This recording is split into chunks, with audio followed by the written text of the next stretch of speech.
Welcome back. Still on Sarawak, Chief Minister Tan Sri Adnan Sathim's passing. Now, what does this mean to the Sarawakian economy?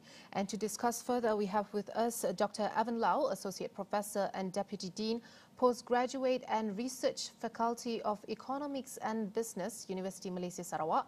And on Skype, joining us is Datuk Thornstein Dale, former CEO of Sarawak Energy Berhad. Hi, Doctor, and hi, Datuk. Thank you for joining us on News 9. All right. Good evening to all of you.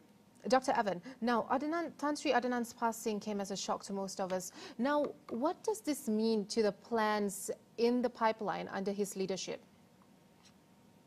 Well, basically, good evening to all. His passing was such a shock to the state and to the country, certainly. Talking about what he has done in terms of development, he focused much on the inclusive growth, and what's the way forward? So along the pipeline, what it did should be continued on, and what should be done, and his legacy. He has outlined a map, an outline map to what to be seen for Sarawak, and this should be continued on. That's what I have. All right, Dr. Evan. Adnan rose to popularity among Sarawakians over his efforts to reclaim state rights. Now, in your opinion, the voices supporting autonomy for Sarawak, do you think it will be louder, or after this it's going to just silent off? As for me personally, I think that the autonomy will be continued on. Certainly, I'll be very positive that the autonomy will be carried on, and in the sense that we will have much of the on the side that what we were done by the next successor. And yeah, there are numbers of quarters that might not be in line with the autonomy. But having said that, even on the opposition camp, they agree with what the late CM have done. So this will certainly be part of the transformation or the autonomy program that have been done.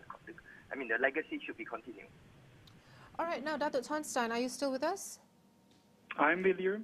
All right, Dr. Thornstein, now, in your opinion, will the rate of industrialization in Sarawak lose steam with the demise of Tan Sri Adnan?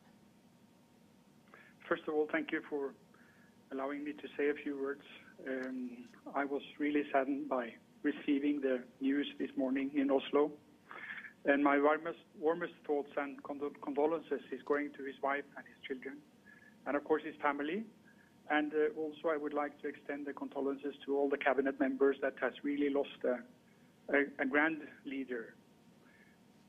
When it comes to the industrialization of Sarawak, I believe that this is such a aligned strategy all the way from back in 2005-06, when this was first established, that I really believe that the industrialization will continue with new leadership. But of course that is up to the new leadership to make sure that this is happening. But I don't see any opposition against the industrialization of Sarawak looking forward. All right. Dr. Evan, in your opinion, can we probably have your thoughts on this? Will the rate of industrialization in Sarawak lose its momentum? No, I agree with what been said by Dato'.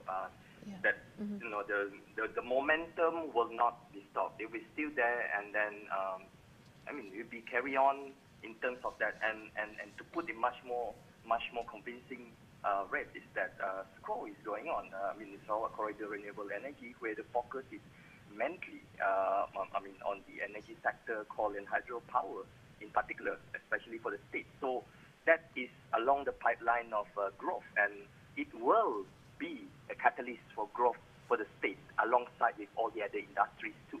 So it will not be put aside. It's still going on. All right. Now, Dr. Thornstein, Adnan has put a 5-year plan for Sarawak's development. Now, with his passing, what are the challenges do you foresee under this plan? Do you think the plan will still continue? I firmly believe that all his colleagues that is now considering who is taking the leadership and the team of Sarawak cabinet have seen Adnan's great popularity in Sarawak and that they will continue his plan, not just in respect of his plan, but just also because this was really such a popular move. And he came in and brought popularity to the politics, not only direction and strategy, but also popularity. And I'm sure they will continue his legacy. All right, Dr. Evan, probably you can you tell us, what do you think? Do you think the 5-year plan for Sarawak will continue? Well, I mean, basically, it's not about the 5-year plan. This is a long-term planning for the state and certainly try to link back to the country serve Malaysia. And I mean, what have Tan Sri Adnan on this short period of time have done? Have seen through the map out the whole industrialization program and policies and everything whatnot related to that. At least up to 2030, 2040, or maybe looking forward into that. So it's not just only 5 years, medium-term kind of period, but the map is there, the outline is there. So you just need to implement it and move forward from here onwards. All right, Dato, you were previously with Sarawak Energy, and now what were the major changes in the Sarawak energy sector during Tan Sri Adnan's tenure? I think since I started in Sarawak Energy in 2009, we had a very, very strong drive, political drive, and from the board and from management in Sarawak Energy towards the score development. And this has continued under Dato' Patinggi Tan Sri Adnan. So, but in addition to driving score, his people focus has been stronger than we have experienced before. And maybe I can just take 2 examples. We had very long discussions with the late Chief Minister on tariff. And as you would remember, the tariff for all Sarawakians, domestic customers, commercial customers, industrial customers, was reduced a couple of years ago.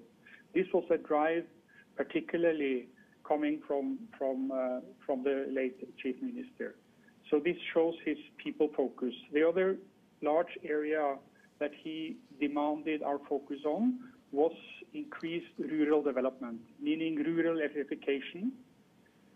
Sarawak Energy has, together with federal government and state government, extended the rural electrification to almost 86–87%.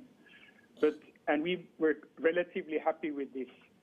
But he was not happy. He wanted us to do much more, and that is also why the SARES, the so-called SARES Alternative Rural Electrification, was started and is just now under implementation and will reach another 12,000 villages within the coming, let's say, 12 to 18 months.